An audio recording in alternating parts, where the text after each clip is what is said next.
Rugsėjo 15-ąją Londone kolekciją pristatė dizainerė Holly Felton. Dizainerės mūza – garsi 70-ojo dešimtmečio riedlentininkė Pat McGee. Šį sezoną Holly Felton atsisakė kūrybai būdingos juodos spalvos. Drabužius dizainerė nudažė rožinė, citrinos geltona ir porceliano mėlynumo spalvomis. Jokios juodos visoje kolekcijoje. Man tai labai neįprasta, nes kurdama raštus naudoju daugybę juodos spalvos. Tai naujas požiūris į spalvų paletę, kuri moteriai, kuri atsipalaidavusi laukia ateinančios vasaros.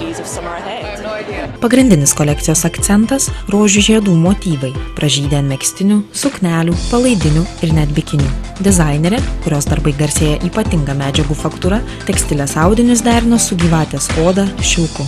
Mados savaitės suteikia galimybę garsenybėms užmesti akį į naujausias mados tendencijas. Holly Felton pristatymų domėjosi Holivudo aktorė Gemma Arterton. Manau, kad Holly drabužiai lengvai pritaikomi, bet drąsūs.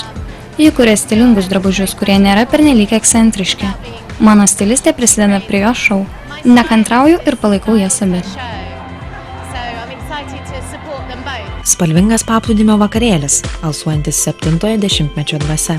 Toks buvo Holly Felton kolekcijos pristatymas.